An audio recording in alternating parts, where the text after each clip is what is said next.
Wait a minute. Man, I still remember how this video was one of the main things that got me hyper fixated on FNF modding.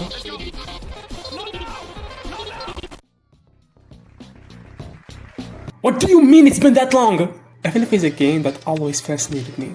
Not because of the content of the game itself, which, don't get me wrong, is pretty well made with its unique charming OST, fun silly character, and all that good stuff, especially after the multiple updates it received, but because of its modding community. Now, I'm not gonna act as if anything mind-blowing or revolutionary has come out of it and compared to other big modding communities that left their mark in gaming culture, but if there's one thing it has done that you rarely see happen, it's the way in which it impacted its vanilla version of the game. And what do I mean by that? Well, as you probably know already, FNF was never meant to be some big trendy game or anything ambitious. It was just some random project a group of friends made for a game jam that they didn't even win, yet they kept developing it until it managed to somehow get into the spotlight over time. And while the reason for its popularity was obviously the YouTubers who started posting videos of it in early 2021, I feel that when the modding side of FNF started picking up the pace after week 6's release, and commenced what was widely seen as its golden age of mods, that's where the popularity of the game hit those extremely high levels, because of the many great mods getting millions of views in YouTube videos one after the other, which kept the hype train going until week 7 released. And I'd go as far as to say that if it wasn't for the modding community blowing up as much as it did, the FNF Kickstarter would either not be a thing because the hype of the game would have been dead by the time week 7 was finished, or the Kickstarter would still be a thing, but it wouldn't be near the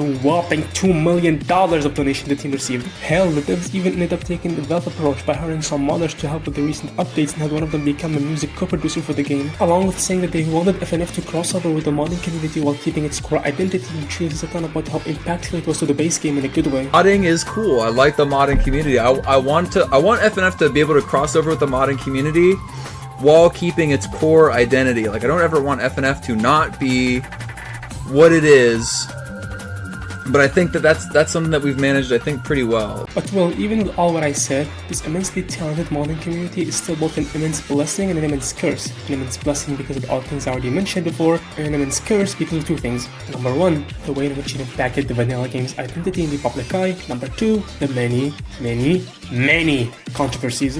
What the hell is this? For the first one, it's a little complicated to explain, considering how it's something I could dedicate a whole video about in the near future. For the second one, I'll be realistic here. Controversies for any big modding community is completely normal and inevitable, especially since, well, you know, surprise surprise, to get control whether or not terrible people can join or make a name for themselves. And if it's not gonna be them, it's gonna be the children who are 9 times out of 10 unable to handle internet fame. But for FNF modding, it's a borderline weekly occurrence at times. What? Don't believe me?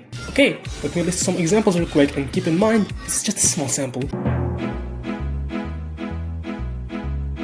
MFM WTB NDS هنسمع لابس كررس اسمعوس ونستقبل infidelity تابي and cross TGT antipathy too. Nah, cut this shit, I think I'll get the picture. So with all of that out of the way, I think that after so long, it's time we take a look back at all of these mods that shaped the modding scene and see how much they hold up nowadays along with the impact they left. I'm gonna be dividing the mods that I'll be covering in this video into 5 categories and rank them in a tier list. And there's only 2 rules. I'll just review the mods in their end of 2021 state, so if they received any update after that, I won't take them into account. Even mods that went through some controversy will be covered in this video, because if I don't, then I may as well cancel it. So we're gonna have remix/reskin mods, OC mods, IP/franchise mods, joke mods, and finally horror mods. Just keep 2 things in mind. First off, this video is both a tier list and a bit of a retrospective video on OGFNF modding at the same time, so remember that when I start mentioning things that normally would be unnecessary to mention if I was just reviewing the mods before ranking them. Second, those are my opinions and not objective fact, so don't take them too seriously and feel free to disagree with my takes and rankings on the tier list, and if you didn't even play those mods, then just check the links in the description before watching my video and form your own thoughts. So without further ado, let's get into this.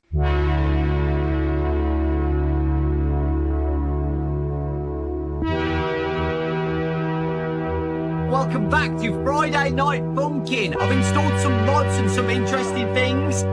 Bro, this mod was something else, bro. Like, actually. I'm still kind of just blown away by the fact that people make all this stuff for this all the time. It really is like bizarre to see like just insanely talented people all the time just like making stuff for this just because they like it. But I think it's very beautiful that people like to just make stuff that they like. I think so long as somebody's making something that they really enjoy and they're doing it because they're having fun and believe in it, I think that's very pure. That's very good. Games, jokes aside, this quality of music. I mean, because the gameplay, let's be real, it's just DDR. I'm talking about this quality, this music production, and even like the art and the characters, the passion. Y'all can't feel the passion